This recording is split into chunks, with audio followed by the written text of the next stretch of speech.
En nombre de la SARIB, les agradecemos a todos los que están conectados, agradecemos especialmente a Jerry y a Carlos por su presencia, especialmente a Carlos, que lo agarramos prácticamente a medianoche. La verdad que para nosotros es un segmento muy importante el de SARIB Joven, y queremos que estas cosas, bueno, que la SARIB Joven cada vez vaya ocupando un lugar más importante dentro de la sociedad. Así que bueno, chicos, Pablo, Nico, que son los Bueno, coordinadores, adelante nomás. bueno, muchas gracias a la Sociedad Argentina Retina y Vitrio por darnos este espacio a la sección joven de la sociedad.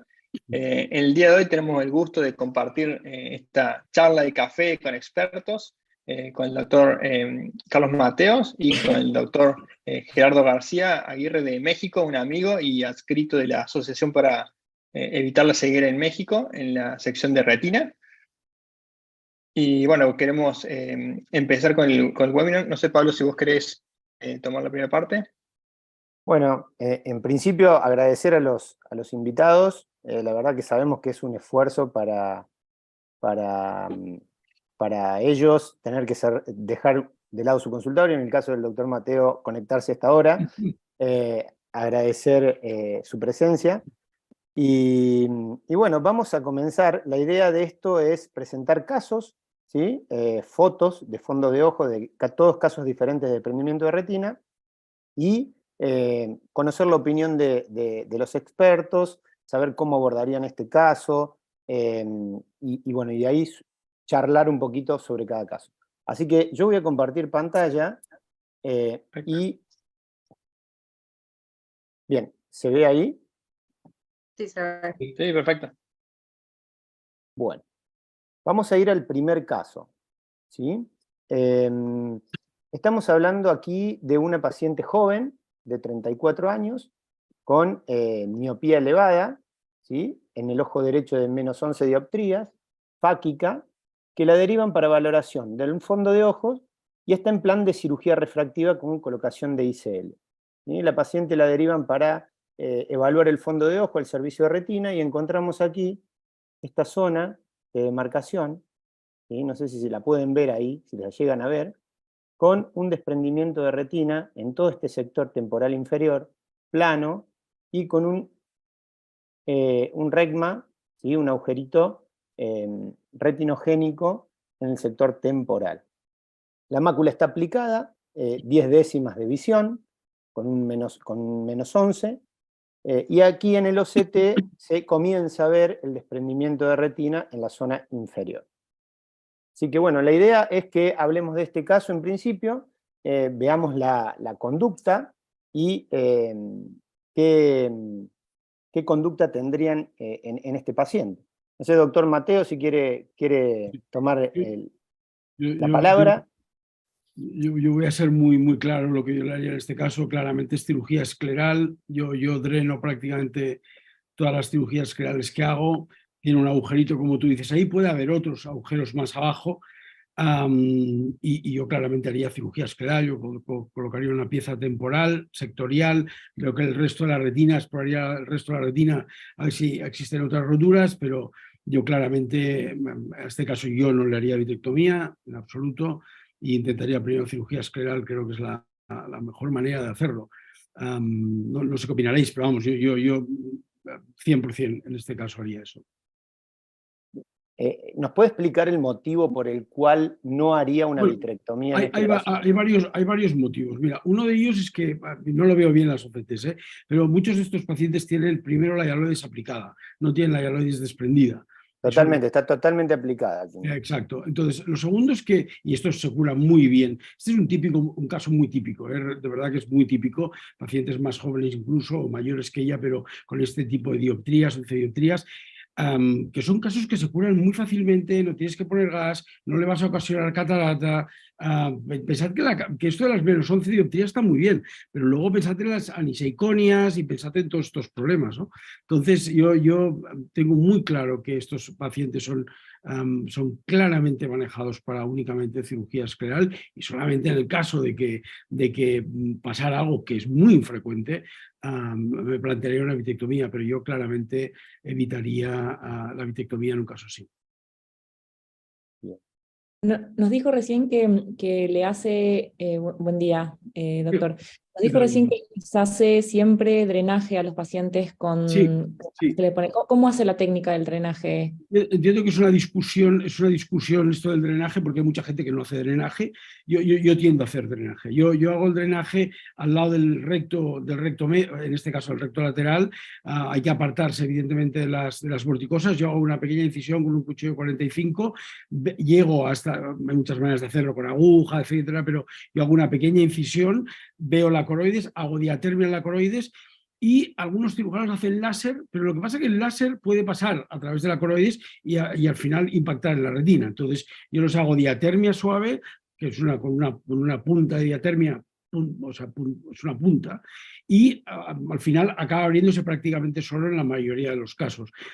Yo utilizo la técnica, ya no utilizo el oftalmoscopio indirecto, aquí ya hablaríamos mucho, pero yo utilizo la técnica de la Chandelier, que para mí es muy útil, con el sistema de campo amplio. Yo utilizo contacto, que da un campo muy amplio.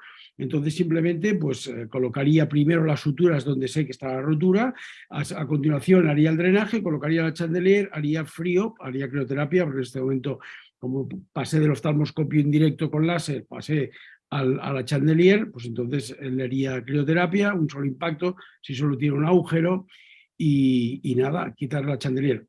A ver, lo de la Chandelier tiene su gracia porque, no sé si queréis discutir esto, es un poquito Sí.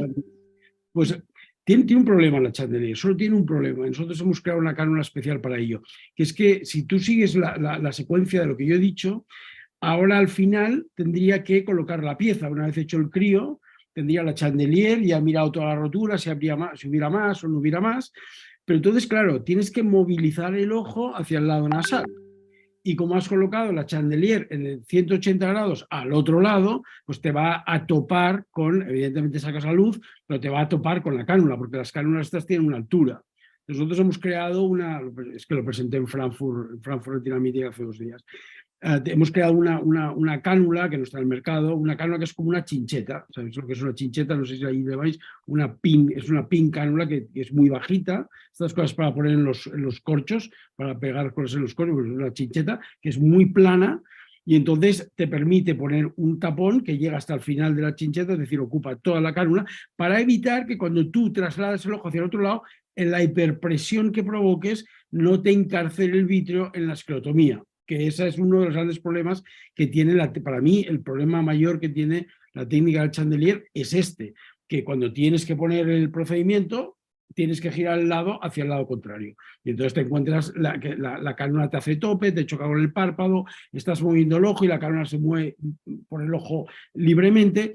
Y entonces, pues eso a mí me supone un cierto problema. Pero haría eso, entonces, y al final para revisar si está bien puesto el procedimiento, pues quitaría el tapón de esta especial cánula que tenemos nosotros, le volvería a poner a luz, revisaría que el procedimiento está bien y punto. Cerraría la infusión, cerraría la cánula y ahí se acabaría la historia. Y de verdad, yo entiendo que cada vez a los jóvenes, quizás, o sea, al menos en España es así, se les instruye mucho menos en la cirugía escleral, pero para este paciente ni gas, ni posiciones boca abajo, ni ninguna otra historia. La recuperación es mucho más rápida que con la vitectomía, menos riesgo para mí, en mi opinión, menos riesgo de PVR y mucho más rápida rehabilitación. Entonces, creo y os lo digo a los jóvenes, ya entiendo que muchas veces digo estas cosas y la gente me mira con cara rara, pero yo creo que la cirugía escleral hay que saber hacerla y que tiene su técnica como todo. Es fácil, no es complicado, pero hay que hacerla, o sea, hay que aprender a hacerla. Y yo creo que es la mejor opción para un caso así. Doctor Jerry. Sí, diga. Gerardo, perdón. ¿Usted colocaría aquí en este caso un cerclaje sectorial o haría 360? Creo que digamos, creo que no hay una respuesta correcta más que otra, depende mucho de cómo lo hace cada quien. A mí me gusta más hacerlo 1.360 y habitualmente utilizo una banda 41. Pero de acuerdo que uno sectorial funcionaría igual de bien. con el beneficio agregado de no inducir tanta miopía, porque a fin de cuentas no estás teniendo esta contracción circunferencial. Al igual que el doctor Mateo, para mí este es un caso típico, así tal cual, de indicación de cerclaje, paciente fáquica, joven con el vitrio adherido, con un desprendimiento de retina inferior y agujeros pequeños. Y respondiendo a la parte del drenaje, creo que sí es importante hacerlo porque este desprendimiento lleva mucho tiempo en formación. El líquido subretiniano seguramente es extremadamente espeso. Si nada más lo dejas a que se absorba solo, entonces va a tardar muchísimo tiempo y luego estos pacientes hacen una atrofia de la retina precisamente porque tardó tanto tiempo en absorberse el líquido. Jerry, te voy a hacer una pregunta yo, si me permitís. Tal. Uno de los problemas que tiene la cirugía escleral, yo creo que es el único, en este caso no tiene la mácula desprendida, con lo cual es igual que el fluido tarde más tiempo, aunque drenes, tú sabes que el fluido tarda tiempo en acabar de desaparecer. Uno de los problemas que tiene la cirugía escleral, pero no debe asustar a nadie, que es que te quede una burbuja de fluido subretiniano residual que puede tardar hasta 6 meses, incluso un año. Pero al final el pronóstico visual es bueno, o sea, siguen viendo bien, se rehabilitan antes, aunque quede una pequeña burbuja pueden tener visiones de 0,7, 0,8, no en este caso porque tienen la mácula aplicada, pero en otros casos puede quedar ahí una pequeña que siempre te preocupa, pero no hay que preocuparse, si la retina está cóncava, como tú dices, la retina está aplicada y ahí se acaban las historias, hay que sacar el problema. Doc, con respecto a eso, en el caso de que quede líquido o fluido entre el explante y el agujero retinogénico, ¿sí? Por no haberlo drenado, ¿procede a drenarlo para que coapte el explante con el agujero? Si, por ejemplo, decidió no drenarlo y en el posoperatorio usted le ve que hay un poco de fluido separando la retina del explante. ¿Se entiende la pregunta? Totalmente. Totalmente. Lo que pasa es que yo dreno casi siempre, por no decir siempre. O sea, si tiene un DR muy plano, ahí ya me preocupa más. Pero si no, un caso como este, yo lo dreno seguro. Y claro, mucha gente dice que no, o sea, que no lo drena por el riesgo de la hemorragia, etcétera, etcétera. Pero es muy infrecuente las hemorragias. Y un caso de este iría para abajo también, tampoco afectaría a la mácula. Y doctor, Ahora, ¿usted usa esponjas, perdón, o bandas? Nunca esponjas. Las esponjas Nunca las odio. esponjas. Nunca. Yo soy muy tajante con eso porque he visto infecciones, entiendo la psicología de la esponja, le das una presión para que luego, cuando baje la presión, pues indente más, ¿no? Yo pongo raíles, como decía Gerardo, si tengo que utilizar banda, utilizo la banda de 2,5, si tengo que utilizar un raíl, utilizo un raíl de 6 milímetros. Y colocaría un raíl. El raíl hace, aunque hagas antero-posterior, con los raíles de silicona dura funcionan espectacularmente bien. Yo no utilizo una esponja desde hace, pues no sé, 20 años, 30 años. Bien. Bueno, alguien, Mariano, Martín, ¿quieren agregar algo más? Mariano. No, coincido absolutamente con lo que comentó Carlos y Jerry. Lo que yo haría es exactamente eso, colocar un implante localizado en el sector del agujerito, de los agujeritos. Yo también soy partidario de drenar, yo prácticamente siempre dreno. Y nada más que eso, con estos casos coincido que es mucho mayor el riesgo que tenemos de generarles un problema si le hacemos una vitrectomía. O sea, en el peor de los casos, ante un backlink, podría pasar, sería raro, pero podría pasar que la retina no se aplique y tenemos un segundo paso para dar. Pero creo que el mensaje tiene que ser ese. Es un caso para hacer una cirugía poco compleja y lo menos riesgosa posible. Pero, Yo quiero ¿puedo hacer un comentario? Adelante, Martín. No, una cosita nomás, que hace más de 50 años Enrique Magrán y sus colaboradores, Ricardo Dodds, se avivaron de esto y hicieron un paper muy lindo que fue traducido también, hablando de los desprendimientos de retina regmatógenos que los dividían en retinogénicos y vitriogénicos. Y este es el típico caso del desprendimiento de retina retinogénico, que los norteamericanos le llaman desprendimiento de retina con vitrio posterior adherido, ¿no? Y estos son los que nunca, ni un caso de estos van a PBR, no cursan con hemorragia vítrea, no cursan con reacción en cámara anterior como uveítica, y son los desprendimientos de retina benévolos que, como dijeron todos, claramente va para explante. Y lo que es llamativo, que a veces por la cronicidad, además de hacer la línea demarcatoria, muchas veces tienen retinosquisis o fibrosis subretinales. Entonces, frente al retinólogo, por ahí nuevo, no tan experto, puede confundir esto con una PBR y mandarse a hacer una vitrectomía y la retina está endurecida, entonces la vitrectomía ya es más compleja y hay que soportarlo y muchas veces va recidiva y va a silicón y termina siendo un estropicio pudiendo curarlo con un backlink, ¿no?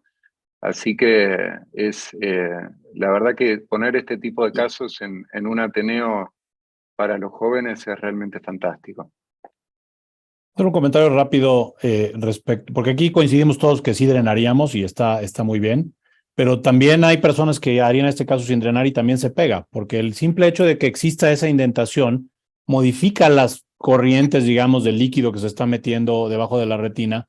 Y aquí el punto es simplemente inclinar la balanza a que entre menos líquido del que el epitelio pigmentario de la retina puede absorber, y entonces eventualmente la retina se pegará, ¿no? Entonces, no drenar tampoco es un pecado. Creo que quienes lo hacen también tienen una tasa de éxito probablemente la misma, pero sí es más satisfactorio durante la cirugía resolver un poquito más y tener el drenaje de ese líquido, a mi parecer.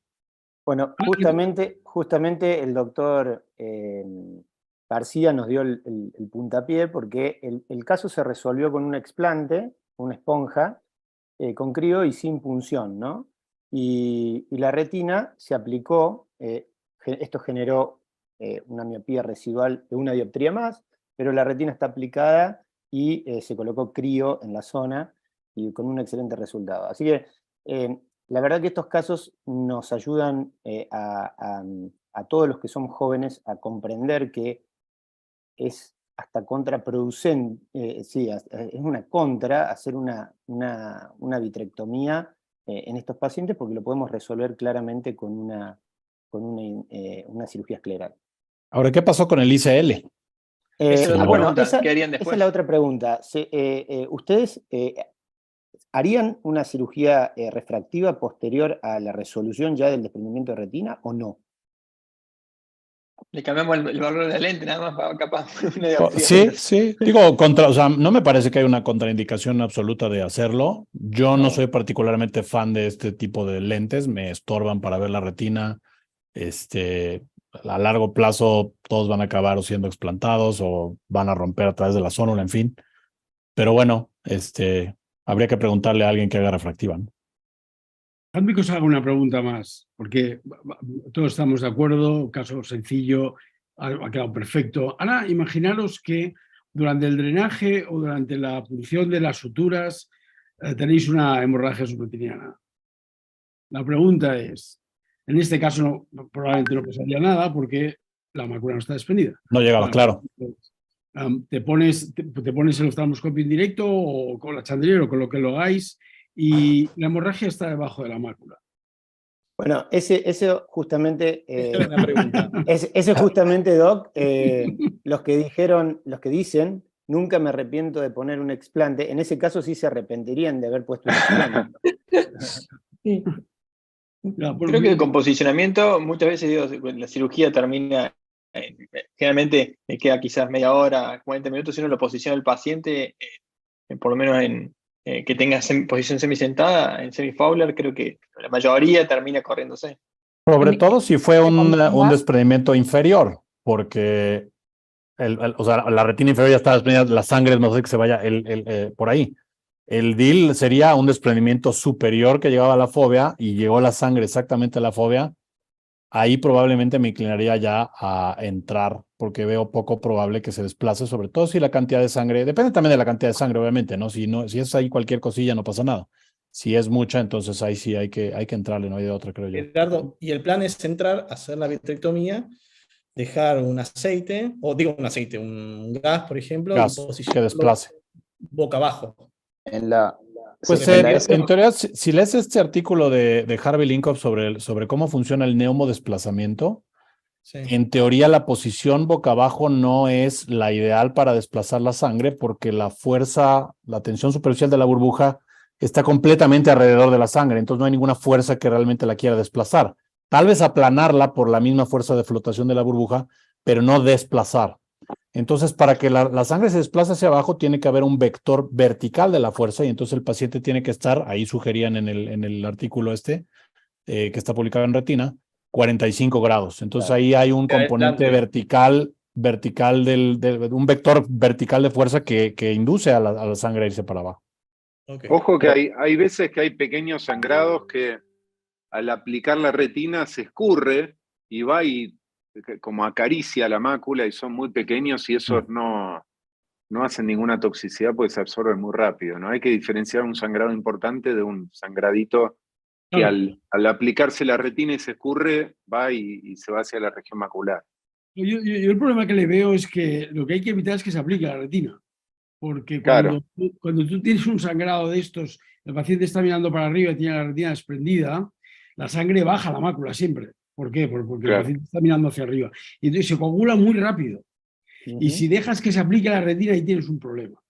Entonces yo recuerdo un caso que tuve que además ya lo comenté en un congreso, que está Gilel Luis, que los mayores os acordaréis de Gilel, y me dijo, no, hay que mover la cabeza al paciente. Claro, imaginaos un paciente que tenéis ahí medio anestesiado, medio sedado, y de repente tienes una hemorragia, te das cuenta que se ha ido a la mácula, tiene un grosor que no está mal, y ¿qué le vas a decir al paciente? Mueva la cabeza hacia el lado temporal, ¿no? O sea, yo en aquel caso, recuerdo, me pasó una señora ojo único, era un caso operado varias veces, le habían puesto varias esponjas, las quité, le puse una banda, y en el último punto, al pasar la sutura, me sangró y se me fue directamente a la mácula. Y el tiempo en que te das cuenta, ya tienes la sangre en la mácula con un grosor, el que sea.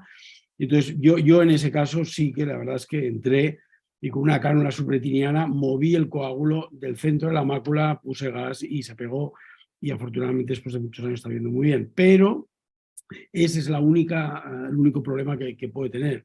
Yo dejar que se aplique la mácula o pensar que quizás se vaya a mover, yo no estoy tan seguro.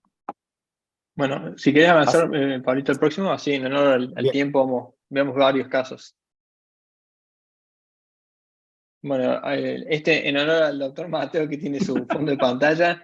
Entonces, este caso es de una mujer de 52 años que presenta una disminución de la hueso visual en su ojo izquierdo. Tiene antecedente en su ojo derecho de una vitrectomía con gas hace un año atrás, y la visión de ese ojo es 3 décimas y el ojo izquierdo es cuenta dedos, y es fáquica.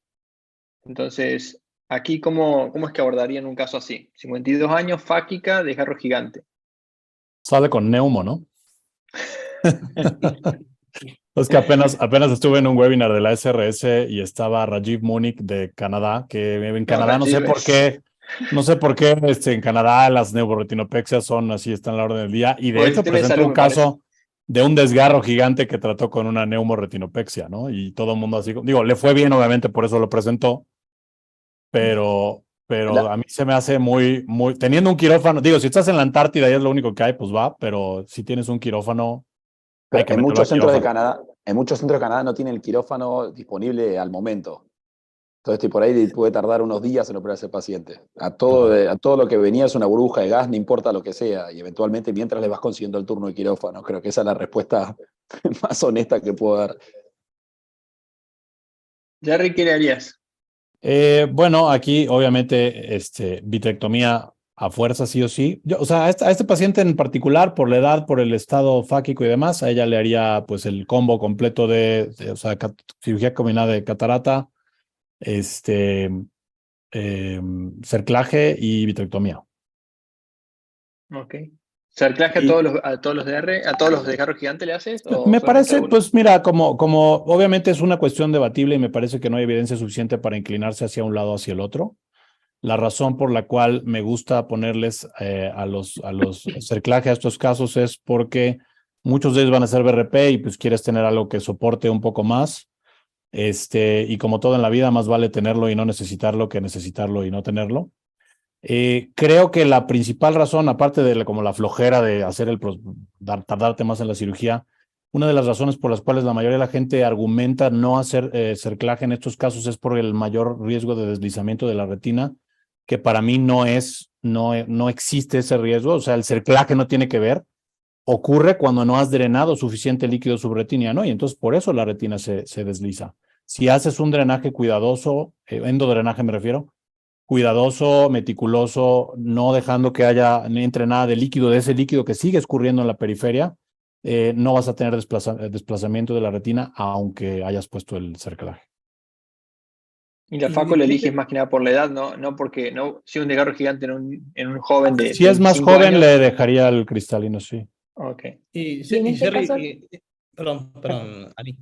No, Sí, en este caso la biometría, bueno, no sé, en base al otro ojo, tiene mucha diferencia, ¿qué conducta toman o cuál es el momento o cómo resuelven eso, el cálculo de la lente? Principalmente, o sea, en un caso como este, creo que irte al otro ojo sería lo más sensato. Y sabiendo que no es el principal de sus problemas el error refractivo, ¿no? Sí. Más que nada es porque aquí necesitas trabajar muy en la periferia, tienes que hacer una retinectomía periférica para evitar el riesgo de que haya complicaciones por isquemia. Y en un paciente fáquico, pues es bastante complicado hacerlo. Entonces, mejor de una vez el cristalino para afuera. Jerry, ¿y usas perfluoro en estos casos? ¿Sueles usar primero? Y si lo usas, ¿hasta dónde llegas? ¿Hasta dónde colocas el perfluoro? ¿Sobrepasando el borde posterior o solamente que cubra el polo posterior de la retina? Yo creo, bueno, a menos que seas Rajiv Muni y quieras hacerle una neuma a esto, creo que estas son las cirugías que no hay que hacer si no tienes líquido pesado. Entonces uso perfluoro octano, me gusta más que la perfluoro de calina, que tiene menos diferencia en el índice refractivo y se notan menos las burbujas. En la de calina, entonces el octano se nota mejor. Y es llenarlo hasta que hasta que se pegue completamente la retina y poner el láser bajo líquido pesado. Bien. Okay. Muy bien. Doctor Mateos. A ver, yo muy parecido a Jerry, pero un par de diferencias. Yo pondría una banda, yo les pongo siempre banda a los desgarros gigantes y, como ha dicho Jerry, podemos tirarnos toda la noche y más noches discutiendo aquí, y artículos y más artículos. Yo pondría una banda, evidentemente 2,5, esto es un miope alto. La banda, una cosa muy importante para los jóvenes, lo digo, es que la banda hay que ponerla, por ejemplo, en un miope como este, hay que irse atrás. Nunca pisar las vorticosas, pero no ponerla muy adelante, porque no va a ser de mucha utilidad. Yo creo que hay que irse justo por delante de las venas vorticosas, sin pisarlas jamás, porque eso es una regla, pero hay que poner una banda, y yo le pondría una banda de 2,5, como Jerry ha dicho. Yo no haría la insectomía, yo pienso que el problema con el desgarro gigante ya es suficientemente grave y en un segundo tiempo ya pondremos una lente que ya se puede calcular mejor, etcétera, etcétera. Y 3, en cuanto a lo que estáis comentando el perfluorocarbono líquido, yo utilizo evidentemente perfluorocarbono líquido, pero hay una cosa que yo le llamo la técnica del sándwich y que consiste en lo siguiente, ¿no? O sea, vitrectomía. Yo utilizo un sistema de campo amplio de contacto, entonces una vez has quitado el vitrio que has visto, que la banda ayuda mucho también a centrar, digamos, la periferia y ver mejor el vitrio periférico, entonces perfluorocarbono líquido, pero yo no llego hasta arriba del todo. Y entonces lo que hago es hacer un recambio por aire, porque como Jerry ha dicho, y tiene absolutamente toda la razón, lo que provoca los pliegues no es la banda. Lo que provoca el pliegue, el deslizamiento hacia atrás, es el fluido subretiniano, que el perfluorocarbono líquido tampoco lo quita del todo. No os confundáis. Si tuvierais un OCT intraoperatorio y ponéis perfluorocarbono, veréis como yo no tengo, yo no lo tengo, pero está clarísimo que queda fluido siempre subretiniano. Entonces, tenéis que subir hasta la media periferia y entonces poner aire. Y entonces completo la vitrectomía periférica con aire. Con eso tengo más campo visual y evito un segundo problema, que es tener burbujas de perfluorocarbono líquido.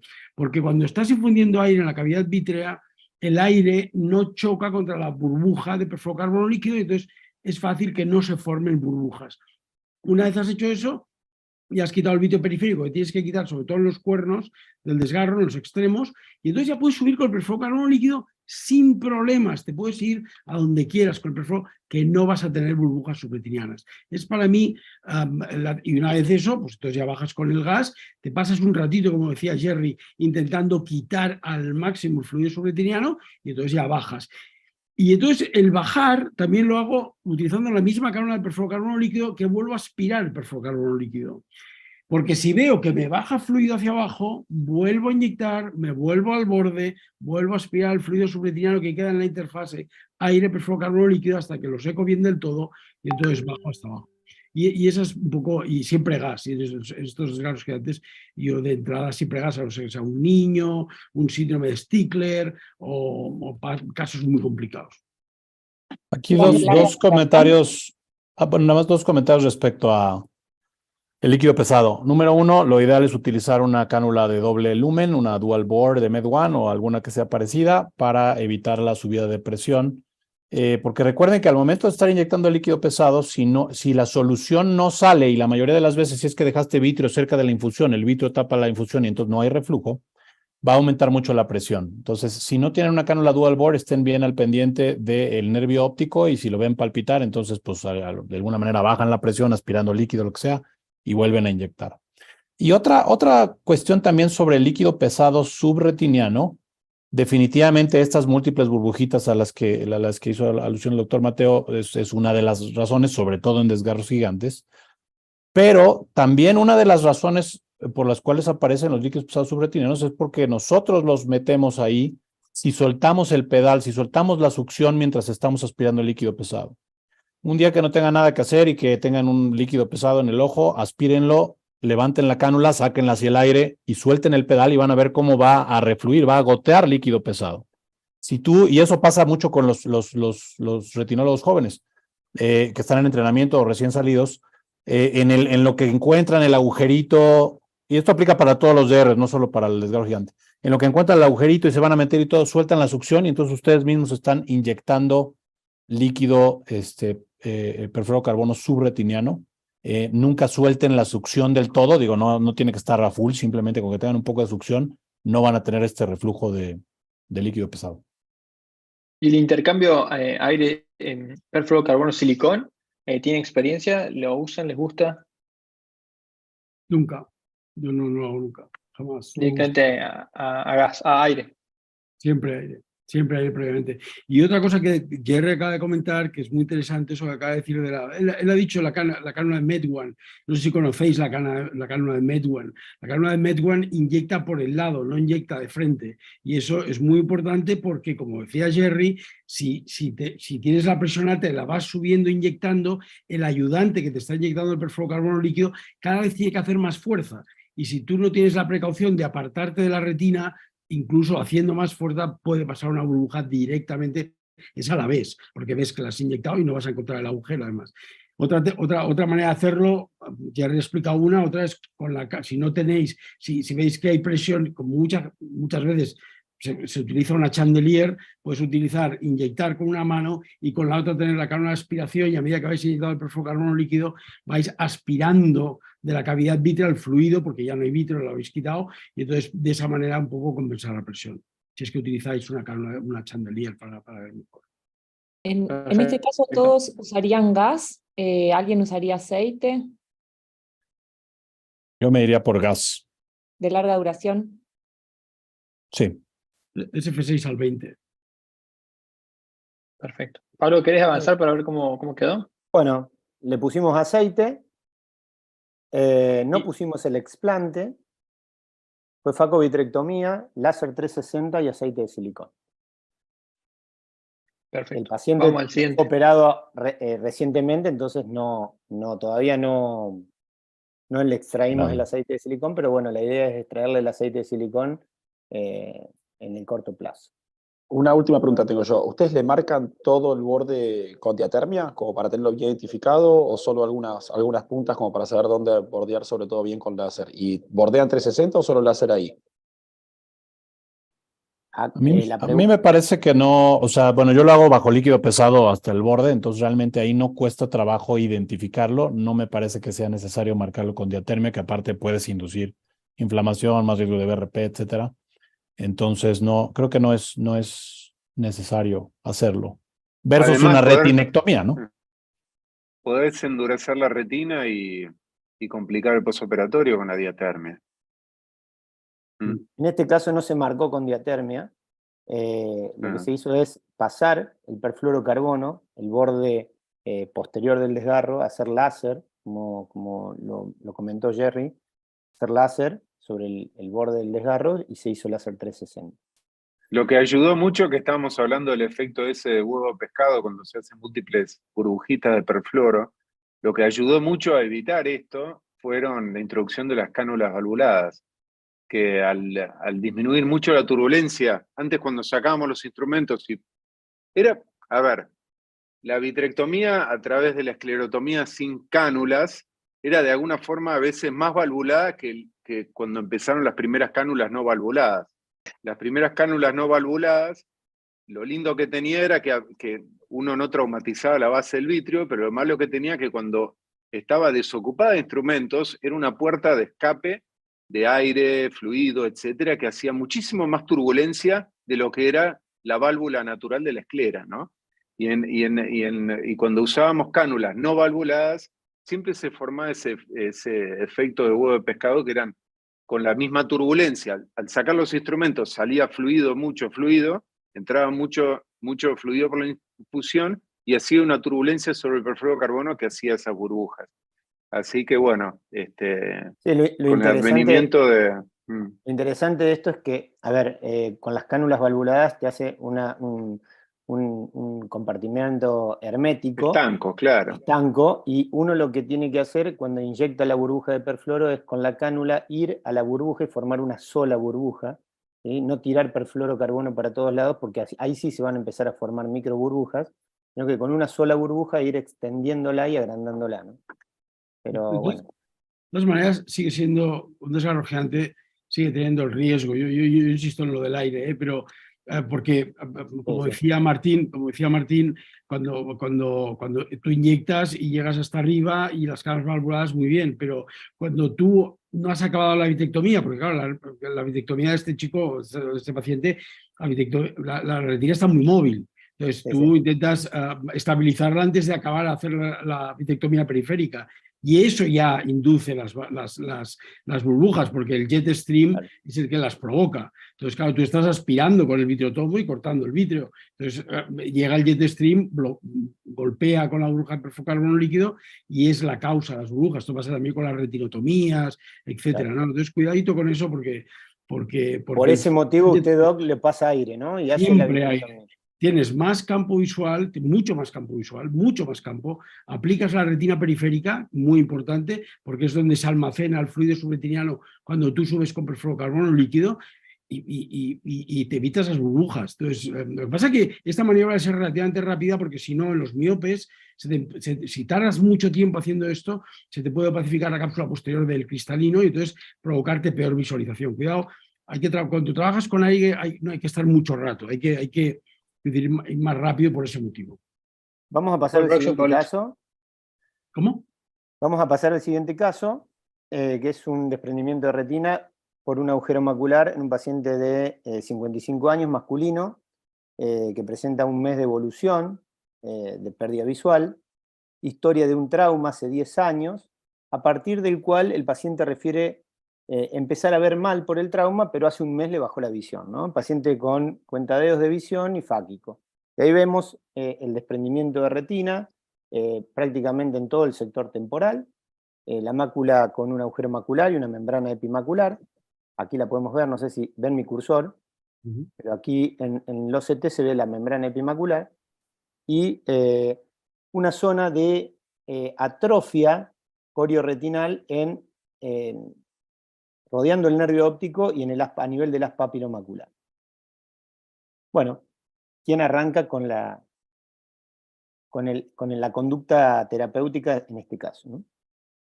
Doctor, Mateo. Yo te voy a poner la primera pega ya. La primera pega es que es muy raro que un agujero macular traumático desprenda la retina. O sea que yo me andaría con mucho cuidado que no tenga roturas periféricas. Este paciente tenía una rotura temporal superior. Amigo, ahí está el problema. Es decir, evidentemente... Ahí estaba la trampa. Ahí estaba la trampa. Pues es muy raro que un agujero de un hemétrope o de un traumático provoque un desprendimiento de retina. Entonces yo ya sabéis que le pongo bandas prácticamente a todos los pacientes con desprendimiento de retina, pero haría un procedimiento escleral 360, como ha hablado Jerry hace rato, y me iría aquí, quitaría la limitante, haría un flap invertido y punto. Pero es muy importante el punto ese de la rotura periférica. Perfecto. La No se lo membrana puede la engañar, pegaba- doctor Mateo. Para quitar la limitante, ¿la haces con la retina desprendida o bajo Eso- No, líquido nunca. pesado? Siempre líquido pesado. Hay un cirujano extranjero que siempre me discute eso. Es muy. Has de ser un cirujano, no, has de ser prácticamente japonés para quitar la limitante bien y sin provocar demasiadas lesiones en la retina con la retina móvil. Oye, de verdad, es mucho más fácil. Y además hay una técnica que describió que nuestro amigo Cesare Forlini hace muchos años, que es teñir, pero esto ya es muy tal, ¿eh? Es teñir bajo perfluorocarbono líquido. Es espectacular, no hay otra cosa igual. O sea, meter perfluorocarbono líquido con mucho cuidado para los que empecéis, iros al nervio óptico, os vais allí con el colorante, inyectáis y veréis cómo se forma una superficie muy fina sobre la retina. Entonces el perfluorocarbono líquido envía el resto hacia la periferia, con lo cual te queda la limitante no en segundos, no, en milésimas de segundo te queda teñida. Entonces la retina estable, vas allí, pelas haces el flap invertido, lo que cada uno quiere hacer, y entonces sigues con el reservador periférico, que es el que le produció el expediente retina. O sea, con una cánula larga que llega hasta el polo posterior, Sí, la cánula de se punta localiza entre la burbuja de perfluoro y la retina. Exactamente. Iros primero al nervio. Para empezar, iros al nervio, porque ahí no vais a tener ningún problema. Ahí siempre queda un hueco con un líquido debajo. Entonces os vais allí, inyectáis un poco y veréis como el líquido primero llena la copa y luego hace y se va hacia los lados, porque el perfluorocarbono líquido la envía hacia arriba. Acordaros, siempre queda una interfase acuosa entre el perfluorocarbono líquido y la retina, y entre la retina y el epitelio pigmentario. Nunca quitáis todo el fluido, no pesa tanto, pesa mucho, pero no tanto. O sea, nunca lo vais a secar. Entonces, inyectáis y luego ya cuando cogáis un poco de confianza, poneros en la mácula, cerca de la arcada, inyectáis unas gotas. Primero veréis que si no estáis en la interfase, os subirán por la cánula, no estáis en el sitio, bajáis un poco más, inyectáis muy suavemente y cuando una gota toque la retina, os veréis que hace ¡fum! Y entonces ahí se tiñe y veréis perfectamente la neurona limitante interna. Perfectamente. ¿Alguien tiene una pregunta? El flap invertido en este caso, ¿cómo lo haría? Yo siempre lo hago de arriba abajo, porque mis pacientes se van del quirófano de pie. Entonces, lo que hago es, primero quitaría la limitante de abajo y luego empezaría a hacer un flap desde arriba, lo bajaría encima del agujero y entonces es muy importante. Ahí tienes perfluorocarbono líquido. Si tienes perfluorocarbono líquido no vas a tener ningún problema. Esto sobre todo es importante en los agujeros maculares cuando no vas a usar perfluorocarbono líquido, porque luego has de aspirar en la parte de abajo de la retina, porque todo el fluido que baja te va a empujar el flap hacia abajo. ¿Entendéis eso? No sé si es fácil de... Así con manos no sé si es fácil. Pero bueno... Acá tenemos un poco de membrana del lado temporal, o sea que yo hay que lo haría quitarlo, de claro. temporal nasal, sí. Tú lo harías temporal, bueno, perfecto. Claro. Ya te digo, cada uno, unos hacen lo que llaman el envelope, que es poner todo dentro. Yo intento no ponerlo dentro, intento ponerlo encima, pero no dentro, porque dentro luego puede disminuir también el cierre del agujero y te puede quedar ese tejido que te queda a veces que parece un tejido glial en el centro del agujero. Pero yo lo haría de arriba abajo, porque ya te digo, los pacientes salen del quirófano de pie y entonces, pues claro, me empuja todo hacia abajo, entonces prefiero hacerlo. Pero vamos, cualquier técnica de flap invertido, del lado, funcionaría. Doctor, una pregunta, ¿y por dónde realizarían el drenaje del líquido una vez realizado el intercambio aire-líquido? No, por la retina periférica. Por la periférica, bien. Sí, claro. Supongamos que no tenemos agujero periférico. Si no tienes agujero periférico, tiene que ser un miope alto. Y ahí ya entramos en otro tema. Es decir, si es un miope alto, ahí ya tenemos más problemas. Pero si es un miope alto, ahora imagínate que este caso es un miope alto y tiene un estafinoma posterior y tienes un agujero macular que llega y un DR que llega a la periferia. Yo le haría una retinotomía en la parte superior. Y de esa manera me desharía y no tendría que aspirar por el agujero. Perfluoro hasta la zona de la retinectomía. Una pequeña retinotomía. Retinotomía periférica chiquita. ¿Pero periférica o tipo afuerita periférica de la arcada temporal, por decir? Que es algo que creo que Stano hizo alguna publicación. Sí, pero hay dos casos. De expediente de retina por alta miopía hay dos casos. No es esto lo que estamos, pero cuando el expediente de retina está solo en el área macular, ese es un tipo. Y el otro cuando tienes un desprendimiento de retina que afecta al estafiloma, al área macular, y se te va a la periferia. En esos casos yo hago una retinotomía periférica y me olvido el tema. Pongo perfluorocarbono líquido, saco el líquido por la periferia y punto. Pero cuando solo está en el estafiloma, claro, aunque pongas perfluorocarbono líquido, ese fluido no se va a ningún lado porque el resto de la retina está aplicada. Entonces lo que hago yo, porque es muy difícil aspirar ese fluido con aire, entonces pon una burbuja de perfluorocarbono líquido, lo publicamos nosotros con Alberto Lamantia. Pones una burbuja de perfluorocarbono líquido y lo que haces es tapar el agujero, pero se te queda el líquido debajo.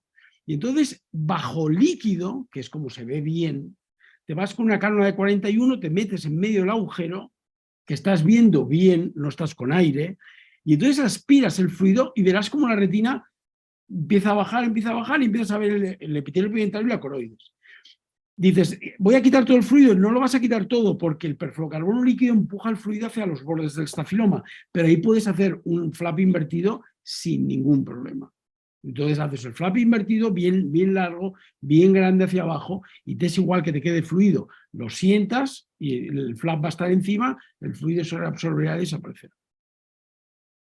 Entonces, para entender esto último, maestro, Sí. pones líquido pesado, drenaje No, con estas... a través, bajo líquido, que tú estás viendo muy bien la mácula, con una Sí. lente de mácula, te vas dentro del agujero con una cánula de 41. Aspiras. Y suavemente vas aspirando, porque estás separado, está separada la retina del agujero, o sea, del epitelio pigmentario. Te metes ahí y aspiras hasta que veas que la retina se te queda plana. A partir de ahí haces lo del perfluorocarbono, lo del tinción después, bajo ok. perfluorocarbono líquido.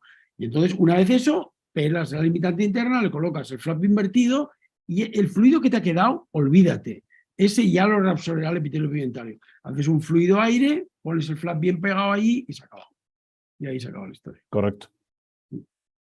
Vamos, ¿cómo quedó, Pablito? Bueno, se hizo facovitrectomía, peeling de membrana limitante interna, aceite de silicón, 48 horas postoperatorio, el agujero parecía que no estaba cerrado.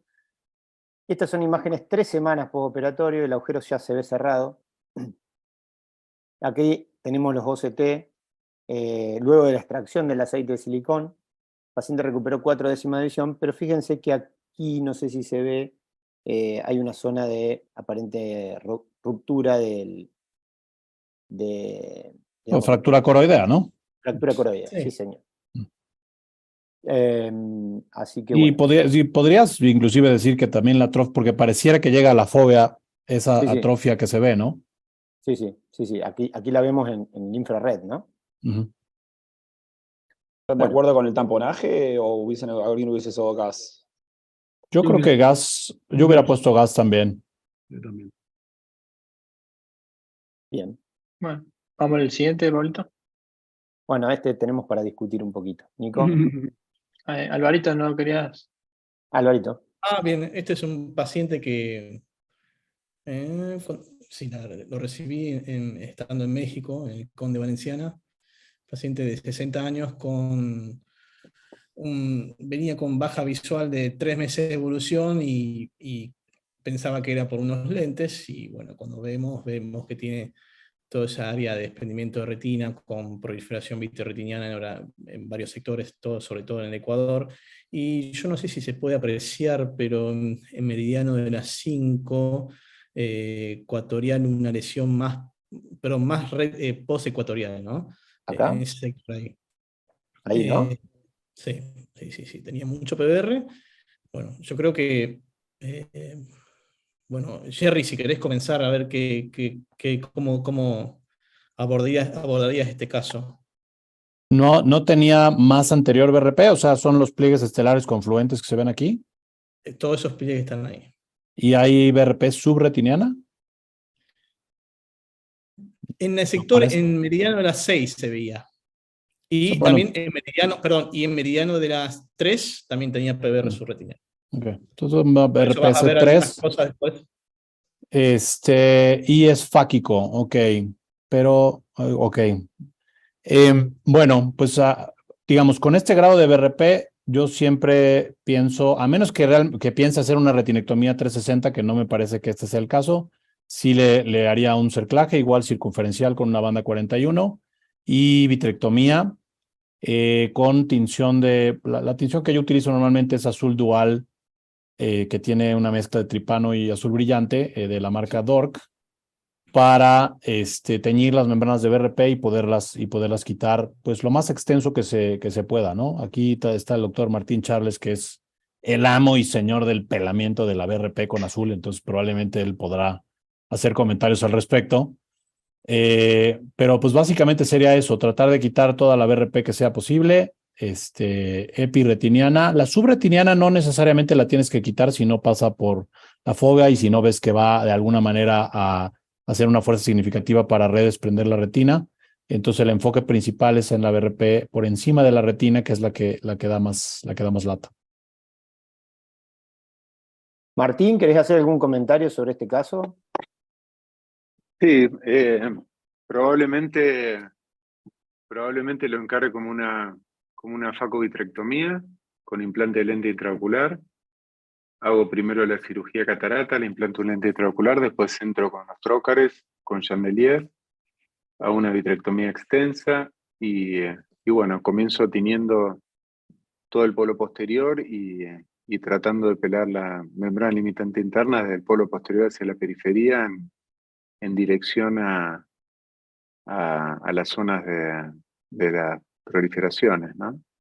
Siempre tratando de también limpiar de limitante interna toda la región macular. Y bueno, sacar hasta donde se pueda, movilizar la retina, y en base a cómo se moviliza la retina, a ver si se hace una retinectomía o no. No encararías con banda, ¿no? No. Y lo que sí es sumamente importante es la tinción y la retinción, y lo que dice Carlos es, una vez que yo lo aprendí de Rodrigo Santos, la tinción bajo perfluorocarbono, que al principio da un poco de miedo. Nunca se me ocurrió, que me parece fantástico la idea de Carlos, teñir desde el nervio óptico. Bueno, yo fui a lo más corajudo, que es desde el polo posterior, y lo que ayuda mucho son estas tinciones con tanquecitos de silicón, como la que diseñamos con Med1 o la de Nancy Holcamp, que la vende Catalyst. Y en Europa hay otra marca también que ayudan a evitar el efecto jet que puede ocurrir del fluido o las tinciones sobre la retina, ¿no? Que puede ocurrir con cualquier fluido que uno inyecta. Cuando uno conecta una jeringa, el momento cuando vence la inercia, es en donde sale el primer chorro, y si uno está muy cerca de la retina tiene mucho más riesgo de dañarlo, ¿no? Pero es fantástico como eso que decía Carlos, como tiñe la membrana limitante interna bajo perfluorocarbono, es como natural, porque no tiene otra que ir el colorante a la interfase, y la tinción es mucho más rápida y más eficiente. No te tapa la visión, no hay que aspirar perfluorocarbono y luego poner nuevamente, sino que el perfluoro escapa por la periferia de la burbuja. Pero bueno, la técnica es tinción, tinción, retinción, porque cada vez que uno saca un pedacito de limitante y de membrana, se expone un nuevo panorama al retener. ¿Querés avanzar, Pablito? Yo le quiero preguntar primero, antes de avanzar, al doctor Mateo. Yo sé lo que más o menos opina el doctor Mateo. En este caso, seguramente usted, doctor, le pondría una banda, ¿no? Sí. Incluso sabiendo que le voy a hacer retinotomía. Perfecto. Quiero que nos explique por qué, en caso de pensando que usted le va a hacer una retinectomía extensa, inferior, le pondría igual una banda, ¿no? Es muy fácil. Mira, es muy difícil relajar la retina de tal manera que la retina se vuelva a poner en el epitelio pigmentario en la periferia. Es muy difícil. ¿Por qué? Porque la retina pierde elasticidad con la POR, porque no vamos a ser capaces de quitar todas las membranas, porque no vamos a ser capaces de quitar el vitrio. Está muy bien que yo retiño exactamente igual que ha dicho Martín, y yo lo hago un poquito diferente, ahora os explicaré. Entonces, la banda reduce el diámetro circunferencial, Incluso si haces una retinotomía, el borde de la retinotomía puede estar más anterior, que es lo que a mí me interesa. A mí no me interesa irme muy atrás con la retinotomía, porque cuanto más epitelio pigmentario desnudo dejéis, más riesgo de reproliferación. Y si te vas cortando, al final te quedan esas retinotomías posteriores que ya no hay manera de curarlos, ¿no? Entonces, en este caso, yo le pondría una banda, yo sabía que hay discusión, hay muy poca gente que le pondría banda. Jerry ha dicho que sí, yo le pondría una banda seguro.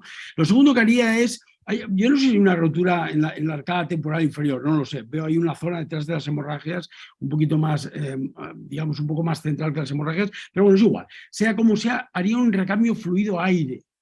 ¿Para qué? En este caso no es muy importante, pero hago que el fluido vaya hacia abajo y lo que hago es teñir bajo aire con Dual Blue, que es, lo habéis comentado los dos, que lleva Trypan Blue y Brilliant Blue. Y eso abre las membranas y hace que se coloreen mejor las membranas. Y siempre quito las membranas bajo perfluorocarbono líquido. Si necesito quitar la limitante, que la quito siempre también, utilizo el Brilliant Blue en la mácula. El Dual Blue, para hacer lo que os he explicado, bajo perfluorocarbono líquido no funciona tan bien. Se queda más pegado a la retina y no es tan fácil. Hacerlo de la interfaz, hacerlo con el Brilliant Blue. Pero yo teñiría, como ha dicho Martín, y si al final necesito una retinotomía, muy importante, lo más anterior posible. Siempre iros lo más anterior posible. Pero cuando tenéis la banda, aunque os queden membranas, aunque os quede contracción, le va a soportar la banda porque habéis reducido la circunferencia. Porque si no, os vais a quitar esas membranas de las 6. No es nada fácil. O sea, cuando os vayáis ahí vais a empezar a tirar, la retina es muy fina, vais a empezar a tirar, está el vitrio, la base del vitrio, y es muy fácil que tirando, hagáis roturas. Las haríamos todos. Y al final te van a quedar muchas roturas y vas a decir, oye, no, ya la corto, qué tontería, que me estoy perdiendo el tiempo. Y cortaríais, pero cortaríais por detrás. Y eso hará que os quede menos retina viable en la parte inferior. Y en un caso como este utilizaría el aceite pesado porque, bueno, tapa la retina inferior, que es lo que me interesa. Y básicamente... En estos casos, si no hacen retinectomía, ¿cómo manejarían el tema de la fibrosis subretiniana? Porque yo tuve que manejar esa dificultad en el intercambio, yo veía que no se aplicaba y bueno, tuve que hacer una retinectomía que la van a ver, para quitar sobre todo la que estaba en mediano de las 3. Pero ¿cómo suelen abordar esos tejidos? Yo tengo claro que haría una retinotomía en este caso, o sea, lo veo de entrada. A la zona, me preocupa más la zona de las 6 que la zona de las 3. O sea, la zona de las 3 me preocupa menos, pero la zona de las 6 sí me preocupa, porque ahí se ve membranas hasta el borde de la foto, pero probablemente tiene una contracción del vitrio más adelante. Entonces yo seguro que le haría una retinotomía, voltearía la retina y buscaría todas las membranas subretinianas, las quitaría, volvería a reaplicar la retina, le daría láser y bueno. Y eso es si por alguna razón no tuvieras que hacer retinotomías grandes y a lo que te estás enfrentando es a un cordón, pues ahí simplemente es en una de las partes del trayecto del cordón o sea, a mí lo que me gusta es cauterizar un poco y hacer lo que Steve Charles llama una punch-through retinotomy, o sea, entras directamente con la pinza abierta, que las que mejor funcionan para esto pueden ser las Serratas o las Max Grip, y o sea, atraviesas con la pinza abierta, pescas el cordón y entonces lo jalas y lo vas ahí separando, pudiendo utilizar tu endoluz como una polea dependiendo de la dirección y la fuerza que le quieras dar, ¿no? Sí. Hay otro pequeño truco, otro pequeño es hacer lo mismo que acabas de explicar, pero como normalmente en estos casos usamos chandeliers, con la otra mano coger otra pinza. Entonces, claro, coges la membrana y con la otra pinza la cierras para que no se te amplíe la retinotomía. Porque si quieres hacer una retinotomía muy pequeña, la haces como una especie de ojal y obligas a toda la membrana a pasar por ese ojal. Y de esa manera te va a evitar que sabes que cuando tiras de la membrana a veces te hace un puente colgante y se te empieza a desgarrar la retina por el lado. Entonces cierras la pinza, no del todo, para que pueda pasar, y entonces simplemente tiras y con la otra bajas y con eso haces una pequeña rotura que no se alarga tanto si lo haces con una sola mano. ¿Y consideran una alternativa de recortar, en caso de recortar solamente para no traccionar? Porque muchas veces pasa que cuando uno tracciona también se agranda el agujero. Sí, sí, Con, cortar la sustracción. con respecto a la retinotomía, ¿qué tan grande la hacen o qué, cuáles serían los tips para hacerla de la mejor manera? Una de las cosas, y para esto Dean Elliott, que trabaja en Massa Yanir, dio una conferencia magistral en la Bitbuckle sobre retinectomías y manejo de BRP y demás, que es súper buena y está disponible en línea, creo que en iTunes. Una de las cosas que él menciona es no hacer retinectomías menores a 180. O sea, muchas veces si la haces muy corta, lo que va a pasar es que dejas demasiada tensión en los bordes. Entonces, si ya te vas a aventar a hacer una retinectomía amplia, tiene que ser al menos de 180. Y otro punto importante también es que una de las cosas que vieron y lo publicaron ahí es que vieron que el principal predictor de reproliferación en los bordes de tu retinectomía era que hubiera quedado sangre al final de la cirugía. Entonces, ser muy obsesivo en limpiar toda la sangre porque así vas a reducir la reproliferación. Y nada más aclarar que la parte de la banda yo creo que hay que pensársela solo si haces retinectomías 360 grados porque te puede quedar todo detrás de la indentación. Pero si vas a hacer una retinectomía del tamaño que sea que no es de 360, definitivamente está indicada la banda porque necesitas apoyar esas astas, esos bordes, que es ahí donde se va a empezar a redesprender. Lo que es fundamental es antes de hacer una retinectomía movilizar la retina, ¿no? Porque de nada sirve, si uno hace una retinectomía, ni en el postoperatorio inmediato, ni con el silicón que uno use va a quedar aplicado esto. Hay que movilizar la retina previamente. Y lo que decía Borja es fantástico, teñir bajo aire como hacíamos al principio de la cirugía macular, me acuerdo cuando lo ayudaba papá cuando yo era residente en el año 2000, hacíamos intercambio de fluido por aire y siempre teníamos bajo aire. Y después eso se dejó de utilizar, pero para estos casos de PBR es fantástico teñir, inclusive con azul tripán bajo aire, porque la tinción es mucho más fuerte. Alvarito. Bueno, este es el post, 2 semanas después, tiene aceite de silicón y se ven las áreas extensas ahí de retinotomía que tuve que hacer para sacar esos fragmentos. Y también en hora 6 también tuve que dejar hice una retinotomía ahí para extraer esos tejidos que se encontraban. Este caso en realidad quedó una burbuja de perfluoro, si se ven cerca en el gas papilomascular.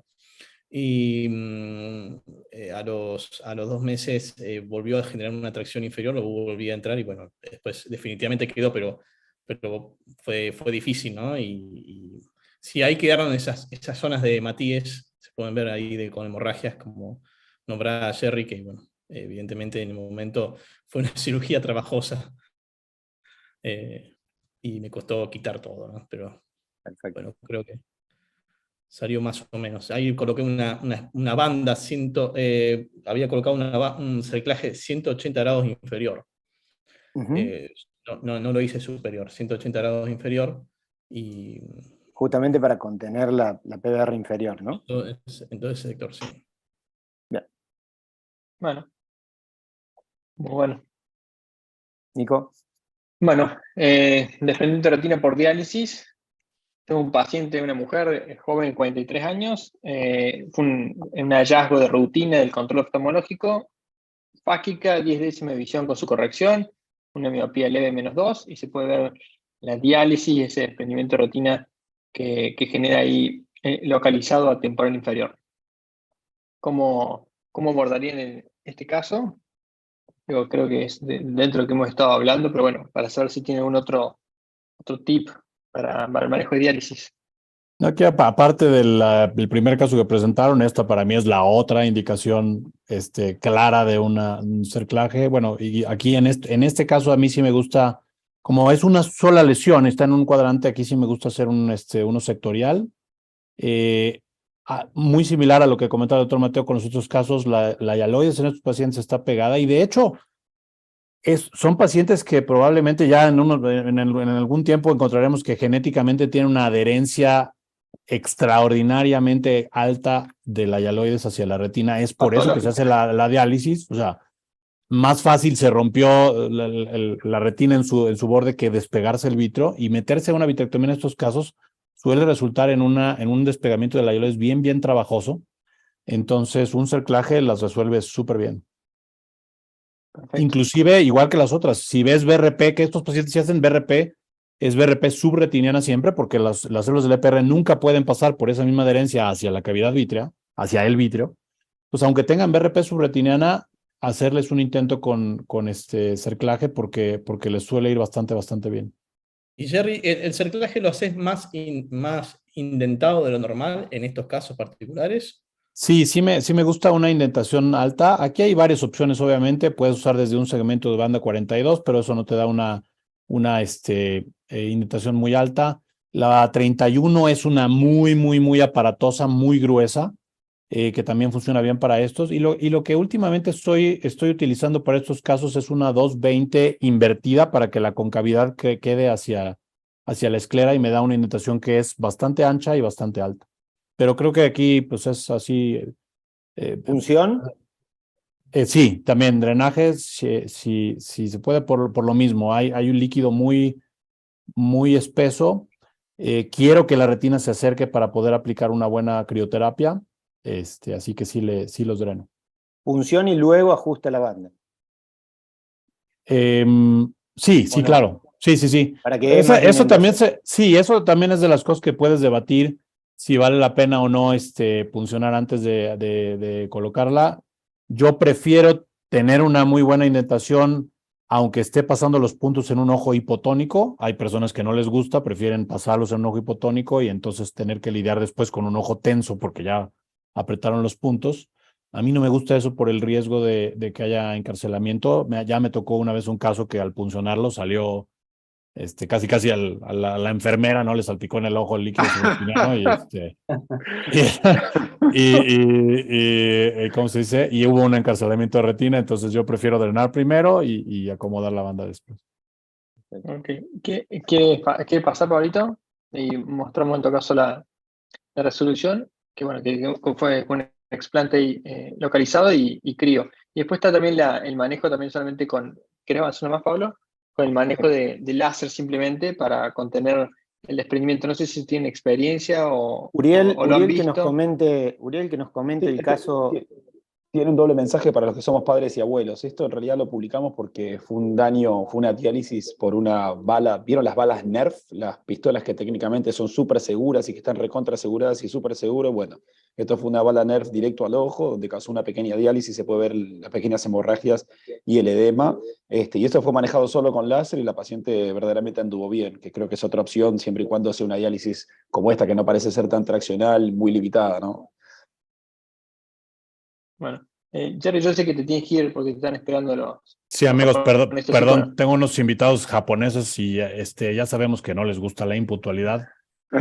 Mil perdones, me da, de veras, estoy muy entretenida la discusión. Les agradezco muchísimo la invitación a todos. Me da mucho gusto verlos, queridos amigos, y gracias por ponerme en un panel con tan distinguidos grandes tenores de la ópera. Invitar a un cantante de mariachi, pues está a todo dar. Muchas gracias. Gracias. Muchas Gracias por la gracias. participación. Que estén muy bien. Casos más. Gracias, Jerry. Te agradecemos. Hasta luego. Chao, Jerry. Abrazo. Jerry. ¿Querés avanzar, Pablo? A ver si vemos un par de casos más. Bueno, este es un paciente masculino de 60 años con 2 décimas de visión. Se puede llegar a ver, tiene un desprendimiento de retina muy bulloso con un desgarro único superior. Se puede llegar a ver la mácula que está aplicada. Habría que ver en el sector donde está tapando la bulla del desprendimiento, que no se logra ver en el OCT, pero bueno, el paciente tiene 2 décimas de visión. Medio buscando, pero logra las 2 décimas de visión. Fáquico. Bueno, acá más o menos para discutir, no sé si alguien le haría una retinopexia neumática a un paciente así. Yo no, desde luego no. No tengo Nadie. experiencia en retinopexia neumática yo. ¿Qué opina, doctor Mateo, de la retinopexia neumática? Bueno, ahora se ha puesto muy en boga con esto de los canadienses, que comentabais antes con el estudio Pivot, con el Pivot y bueno, y estoy convencido que puede funcionar en algunos casos, pero en el ambiente en el que yo vivo, tengo que curarlos a la primera, no me puedo jugar que se curen el 75, 80%, tengo que ir a la primera. Entonces, Yo no tengo experiencia, yo creo que es un caso para... Yo le colocaría un cerclaje también, porque probablemente también tiene la zona nasal, me parece que también tiene fluido, le pondría un cerclaje, le haría una vitrectomía, le dejaría aire y ahí se acabaría el problema. Pero para los jóvenes, para mí, una de las cosas que el estudio Pivot ha demostrado es que con la arteriopexia neumática los pacientes tienen menos desplazamiento retiniano, dicen, y menos aniseiconia, que para mí es el problema más importante del desplazamiento de retina con mácula off, es la aniseiconia. Es decir, son pacientes que luego de la cirugía pueden tener muy buena visión, pero pueden tener imagen distorsionada. Creedme que la PVR es un problema relativo, pero la aniseiconia es un problema importante. Entonces, la retiopexia neumática para mí no me parece el caso ideal, pero bueno, para ellos quizás sí, pero yo le haría vitrectomía más cirugía escleral y en 1 hora yo creo que estás, y aire, y yo creo que estaría solucionado. ¿Cambia algo en la conducta suya, Doc, si el paciente en vez de tener 60 años tiene 40 años? No cambia nada. Se le haría vitrectomía lo mismo. En un caso Carlos. sí. No. No, dale, después te pregunto. No, más que nada porque dices, hombre, le podía hacer una cirugía escleral también, porque le podrías hacer una cirugía escleral. Sí. El problema está... A esa va referida mi pregunta, ¿no? Claro. No, podrías, podrías perfectamente. El problema está en que tendrías que drenar para hacer crío aquí. O sea, tendrías que drenar y tendrías que drenar mucho Bastante. fluido. Con lo cual vas a estar con un ojo hipotono durante mucho rato. Luego te vas a pasar probablemente con la indentación. No te va a ser fácil colocarla perfectamente en su sitio, la indentación, porque va a quedar mucho fluido a pesar del drenaje, ¿no? Y al final le vas a poner gas también. Entonces, es un... Y con el drenaje... Con el drenaje también tenemos riesgo de que no sangre y que se vaya directamente a la mácula. También, pero Sí, a mí se me preocupa menos. Sí, Me preocupa la hipotonía. Carlos, si el vitrio está muy fluido, puede haber recambio, y para evitar eso uno puede inyectar una burbuja de aire cuando uno drena para bloquear el desgarro y evitar el recambio, que quiere decir que el fluido dentro, digamos, las lagunas de fluido dentro del vitrio se metan dentro del desgarro y se vayan a través del desgarro, ¿no? Carlos, te quería preguntar una cosa. Yo creo que diste en la tecla con un problema que tenemos todos y es bastante frecuente, tal vez no tan grave, pero es ese tema de la aniseiconia, o los pacientes que tienen la retina perfecta, el OCT impecable, como si nunca hubieran tenido nada, y tienen micropsias o tienen metamorfopsias. Y se ve claramente que hay muchos de estos pacientes, si uno le hace una autofluorescencia de campo amplio, que tienen desplazamientos. Y como vos bien dijiste, aunque uno seque lo más que pueda la retina, un intercambio prolijísimo, ponga perfluoro, siempre hay una pequeña capa que queda ahí. Y se ha demostrado que cuando uno siente al paciente, cuando termina la cirugía, es donde probablemente se produce ese microdesplazamiento. Yo lo que te quería preguntar es si tenés algún tip en tu práctica para tratar de evitar eso. ¿Cómo disminuís la incidencia?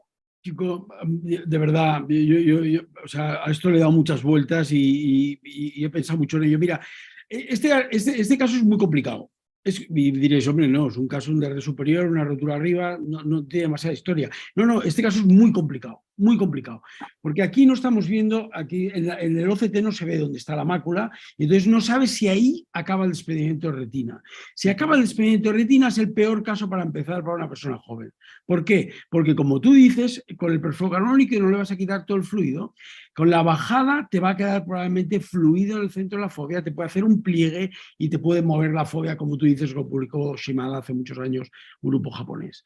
Entonces, estos son muy complicados. Entonces, si tuviera la rotura lateral, lo primero que hago al paciente es ponerlo del lado de la rotura. Claro, a las 12 es complicado, pero si tiene roturas temporales, los pongo siempre cuando salen de quirófano del lado para que el fluido que quede se vaya hacia el lado temporal. Pero repito, este es un caso complicado. Pero yo he tenido aniseiconias en pacientes con DR inferior, con la mácula on-off, que salen de quirófano y los siento, con lo cual expulsas el fluido hacia abajo, y hasta en pacientes así he llegado a tener aniseiconia. Y es un problema, y no lo tengo, yo no lo tengo resuelto, y es lo que más me preocupa de la cirugía de expediente de retina. Repito, la PVR es una cosa rarísima, que no se curen. Yo con las bandas y pitectomía, la verdad es que los índices de curación son muy altos, pero el problema es la aniseiconia y la visión distorsionada. Y eso, chicos, yo no tengo solución. Y por eso dime. A ver si entendimos bien. Usted lo posiciona, Doc. Siempre hacia el desgarro. Siempre las primeras 12 horas, 24 horas hacia el desgarro, y después lo posiciona. Ya puedes hacer lo que te dé la gana, ya lo puedes hacer al contrario, para que el gas tape la rotura. Pero las primeras horas siempre hacia el desgarro. Muchos cirujanos me dicen, no, lo que hago yo es ponerlo rápidamente boca abajo. Bueno, vale, bien, me parece bien. Pero siempre haciendo un steamroller para que el fluido se te vaya hacia el desgarro. Porque si lo haces al revés, lo que haces es acumular el fluido. Es decir, el fluido, el gas, la fuerza que hace el gas es brutal, es más fuerte que el perfluorocarbono. O sea, es mucho más fuerte el empuje del gas que el perfluorocarbono. Con lo cual, cuidado, siempre rotar el enfermo hacia la rotura. Es decir, si tiene roturas temporales, lo rotáis hacia temporal, y si creéis que poniéndolo ya boca abajo vais a tener menos aniseiconia, pues puede ser. Hay gente que me dice, no, yo no tengo prácticamente. Bueno, pues vale, pues genial. Si roturas inferiores, lo sentáis. Si roturas nasales, hacia el lado nasal. El problema es la rotura a las 12, porque a las 12, al final, no cuando puedes poner el aire, pata para arriba. Sí, pero claro, claro, haces un recambio prácticamente completo con aire y me estás acumulando todo el fluido en el sitio, en el borde donde la retina está desprendida. Y como esté en la fóvea, ahí le dejas el fluido. Y entonces ya tienes un problema, porque te puede hacer un pliegue macular, te puede hacer un acúmulo de fluido ahí, y es un problema. Incluso muchas veces uno termina la cirugía, hace un intercambio perfecto y ve un colchoncito de líquido en la fobia. Y lo que nosotros estamos haciendo hace un tiempo es dejar el paciente 2 o 3 horas boca arriba. Que el paciente no se siente en ningún momento y que salga, se hace una transferencia de una camilla a otra y lo dejamos boca arriba. Y eso la verdad que nos ayuda un poquito a disminuir el desplazamiento. No totalmente, obviamente, pero es una forma, porque ahí sí el gas empuja para arriba y el epitelio pigmentario lentamente chupa ese líquido y hace que se reaplique en una forma más natural y sin tanto, no es forzada por el gas, ¿no? Claro, por lo que tú dices... Sí. Solamente para acotar que incluso te ha demostrado que la aniseiconia es menor cuando justamente se hace el reaplique, cuando hacen el perfluoro hasta arriba, hasta el desgarro, y saca todo el líquido. Sabemos que no sale todo, pero tiene más riesgo de aniseiconia cuando uno hace la reaplicación mediante perfluoro que intercambio. Entonces es más fisiológico dejar un poco de líquido, y que a veces algunos se preocupan porque queda esa burbuja en polo posterior, pero en realidad eso es justamente lo que va a proteger de que la reaplicación sea más fisiológica y no tan forzada con el perfluorocarbono.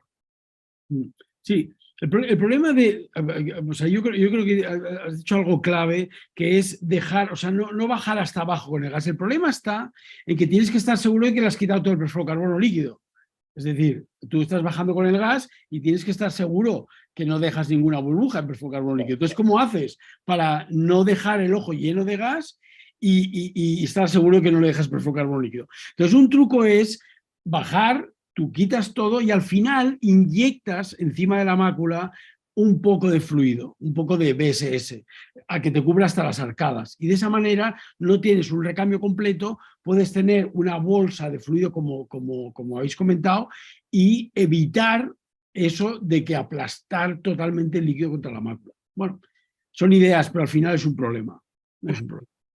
Está bueno, me gusta. Bueno, a este paciente se le realizó vitrectomía, 23G, láser, 360 y gas. Te puedo hacer una pregunta, Carlos. Está muy de moda el uso de el láser 360 en los desprendimientos de retina, aún en desprendimientos que tienen un desgarro visible o evidente. ¿Vos lo usás? ¿Crees que tiene lógica? ¿Qué pensás de eso? No lo uso, yo no lo uso. Claro, yo uso bandas, entonces, quiero decir, es más fácil que una pequeña rotura quede indentada, ¿no? Yo creo que la banda ayuda a la vitrectomía periférica también. Entonces, yo el 360 lo hago cuando dudo cuando dudo, he visto varias, cuando tú intentas o miras, ves pequeñas roturas que no habías visto antes y que veo que hay muchas, entonces pienso, hostia, aquí me puede quedar alguna. Entonces, en esos casos sí, pero si no, solamente lo hago en el desgarro. Pero claro, yo pongo bandas, entonces claro, entiendo que si no pones bandas y no estás tan seguro, entonces pues claro, ahí tiene una justificación. 360.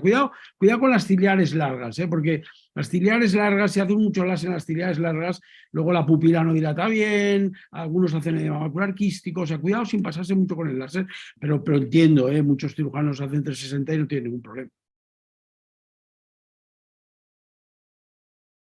Bueno, este caso es muy lindo. Nico, ¿querés comentarlo? Sí, dale, en DR crónico secundario en una retinosquisis en un paciente de métrope. Hay una mujer de 31 años, métrope, como dijimos, y tiene una retinosquisis bilateral, se puede ver justamente acá a temporal inferior, con un desprendimiento de retina crónico y el hueso visual 10 décimas, fáquica. ¿Qué pensaría, doctor? Yo pensaría que tiene una diálisis retiniana y es que me parece verla abajo. Me parece que tiene una diálisis retiniana. Parece, pero es como una zona de... Ok. Pareciera, como dijo Martín, esas zonas que parecen PBR, pero no es Ok. PBR. No. Es la cronicidad misma. Es la cronicidad de la retinosquisis. Ok, Lo que ok. sí se ve es el desgarro de la tabla externa, pero no se ve el de la tabla interna, ¿no? Ok. A ver, si es una clara retinosquisis y está clarísimo porque ves el desgarro externo y tal, yo lo que hago es vitrectomía, yo le pondría también un cerclaje, ya sabéis que soy un maniático, pero haría vitrectomía, pondría perfluorocarbono líquido, haría una retinotomía encima de la zona del desgarro, aspiraría el fluido, no me comería la retina interna, o sea, simplemente haría una retinotomía para quitar el fluido y gas y de lado y punto. Bien. La cuestión es que este paciente tiene un desprendimiento que le llega hasta la mácula, pero en diciembre, la evolución desde diciembre del 2022 a diciembre del 2023, un año de evolución, está prácticamente igual, ¿no? No cambian nada la conducta, ¿no? No, yo haría eso que te he dicho. Yo para mí, es que claro, esto es un DR que mañana puede estar en la fobia, o sea, Sí, tal cual, o sea, estamos de acuerdo. sí. Doctor, ¿algún rol del pelaje de la membrana limitante interna en estos casos? Yo creo que no. Yo creo que aquí no me la jugaría porque tiene riesgo, tiene un quiste ahí. Yo no me la jugaría. Yo haría lo que os he dicho. Yo pondría o un raíl o una banda, pero un raíl cubriendo la zona temporal, perfluorocarbono líquido. Como es una retinosquisis, probablemente el fluido no va a salir por ningún lado. Me colocaría encima de la rotura externa, haría una pequeña retinotomía para poder aspirar bien el fluido, le haría láser y le pondría gas. ¿Alguien haría procedimiento escleral solamente? Si no es una diálisis, no. Si fuera una diálisis retiniana, porque ya sabéis que hay algunas diálisis retinianas que tienen quistes, que son diálisis crónicas que tienen quistes retinianos, ¿no? Que claro, aquí por las pestañas veo esta cosa, pero si es una retinosquisis, es una retinosquisis. Entonces, en este caso yo haría vitrectomía, pero si tiene una diálisis retiniana, lo que me parece a mí, lo que me parecería y que no está bien interpretado, lo que haría es una cirugía escleral, drenaría el fluido subretiniano, taparía la rotura y fuera. Pero si es una retinosquisis de inicio, yo haría vitrectomía hasta la periferia, ahí encima de la rotura externa me colocaría, pequeña retinotomía, aspiraría el fluido y vas. Y lo pondría del lado derecho, o sea, del lado temporal, para que el fluido de las primeras 24 horas salga por la zona temporal y no se acumule en el área foveal. En este caso, ¿el cerclaje lo haría 360 o sectorial? Probablemente sectorial nada más, porque solamente cubriendo la zona del desgarro, o sea, la zona del desprendimiento de retina. Perfecto. ¿Querés avanzar, Pablito? Bueno, creo que estamos más o menos por uno de los últimos casos, ¿no? Sí. De recontrauma. Nico. Es paciente masculino de 55 años, tuvo un traumatismo de cráneo hace 3 semanas y consulta por disminución del hueso visual con movimiento manos del hueso visual del ojo derecho y es fáquico.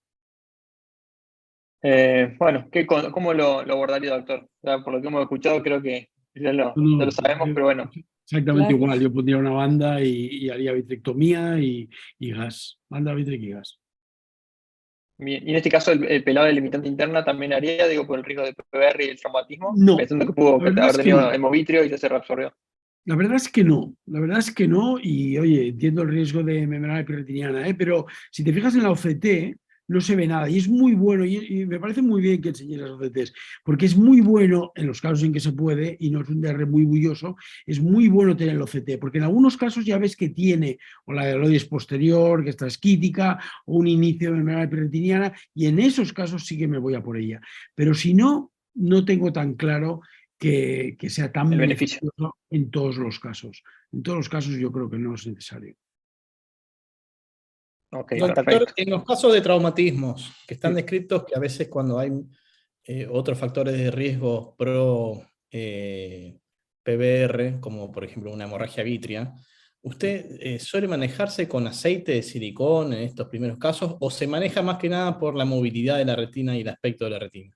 Sí, sí, claro. Yo si no tiene PVR, este es un caso relativamente fresco, tiene un desgarro superior, pero nada más. Yo en estos casos pongo gas, de entrada pongo gas. Y cuando hablando de nuevo de la membrana limitante interna, una cosa que es muy útil es que cuando pongáis el perfluorocarbono líquido, mirad la mácula. Si la mácula no veis ningún pliegue, tampoco le quites la membrana limitante interna. Mi consejo, cuidado, mi consejo.